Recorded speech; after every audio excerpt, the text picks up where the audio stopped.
Crécelles, cloches, claves, grelots, rhombes. Les cortèges de carnaval sont tout aussi bruyants que colorés. Pourquoi tant de vacarme et tintamarre chaque fin d'hiver?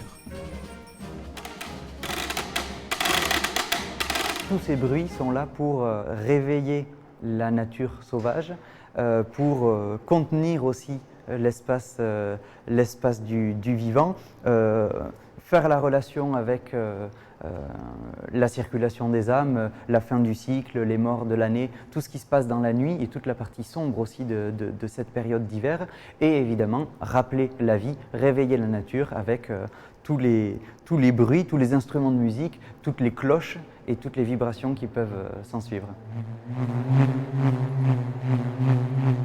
Kalapita est à Aramansa, vacarme et tintamarre. C'est justement l'intitulé de l'exposition de la compagnie de danse Maritsuli pour fêter le carnaval. Parmi les costumes présentés, celui des Circilles, personnage du carnaval labourdin, mais là, des Circilles cartouches.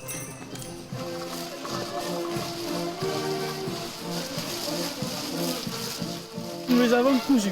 Il y a 1500 cartouches sur le costume et le costume pèse 18 kg. C'est ici à Biarritz que les petites mains de Maritsuli confectionnent tous ces habits de danse à partir de recherches pointues. Ainsi, celui d'un danseur de la province du Labour. Tous les codes carnavalesques sont évidemment respectés. Le blanc, la couleur blanche pour refléter la lumière, une multitude de couleurs et de décors colorés pour remettre de la couleur dans la nature, des fleurs et des éléments végétaux évidemment pour rappeler le nouveau cycle qui va nous faire sortir de l'hiver.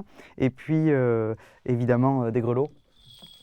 Des grelots, toujours le bruit pour réveiller la nature.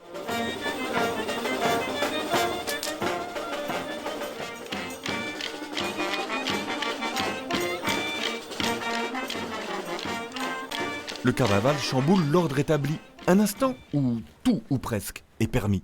Inversion des règles et des rôles. On pourrait s'attendre à ce que ce soit le vieux qui porte la vieille.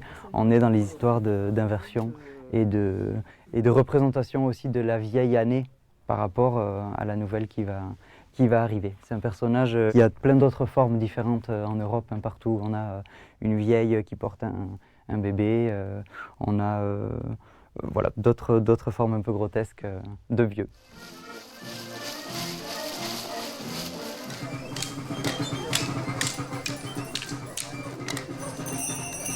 Cette antre, qui a pour vocation de devenir le centre d'interprétation du costume au Pays Basque, abrite une fabuleuse collection de plus de 1000 vêtements.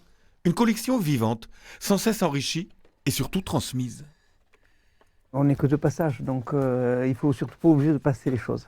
Donc la transmission, c'est important. La collection, c'est vrai qu'elle est unique, mais c'est pas ça qui est le plus important. Quelle que soit la grandeur de la collection, l'essentiel c'est de s'en servir, de la sortir, de la montrer et puis de passer les choses. Nous poursuivons notre quête du sens du carnaval avec Thierry Truffaut, complice de la compagnie Maritsuli de longue date. Le carnaval, un temps différent de celui de nos sociétés modernes. Autrefois, les gens, ils ne vivaient pas un temps comme nous sommes en 26, l'année prochaine nous serons en 27, l'année dernière on était en 2025. Chaque année, il recommençait le cycle. On disait de quelqu'un qui a 80 ans, il a 80 printemps. Il a recommencé le cycle. Mais au moment où on redémarre le cycle, c'est pas gagné. C'est pas gagné. Donc des gestes magiques pour redémarrer, protéger la communauté.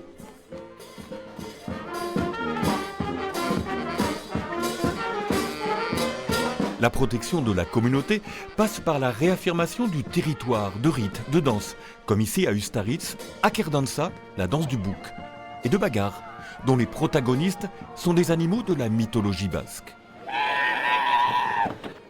Le carnaval, c'est aussi du théâtre qui permet depuis toujours d'égratigner et railler le pouvoir, tous les pouvoirs, politiques, économiques, ecclésiastiques. Un temps prisé par les carnavaliers. Aujourd'hui, par exemple, cette façon de à la fois faire une sorte de danse belle et puis une critique sociale sont très à la mode parce que c'est un prototype de carnaval, d'engagement politique qui montre qu'à partir du chaos de la parole, on peut réinverser les choses et avoir un discours qui entame la nouvelle année. Donc on est en train de réinventer le carnaval dans les villes à partir des bases encore rurales. C'est la démarche des carnavaliers d'Ustaritz, ancien bourg rural, désormais ville de près de 8000 habitants. Artsa, l'ours, qui se réveille, annonciateur du retour du printemps, y a bien sûr toute sa place avec sa danse, revisitée, accompagnée par 10 violonistes. Et c'est quelque chose qui a quand même existé longtemps ici à Ustaritz, qui avait été abandonné dans, je crois, l'année 1966 et qui a été repris en 1985. Et vraiment, quand on l'a repris, on a repris l'esprit de la tradition du cache-carotte, le sampantsar qui est brûlé, tout ça, mais on a beaucoup axé sur la création.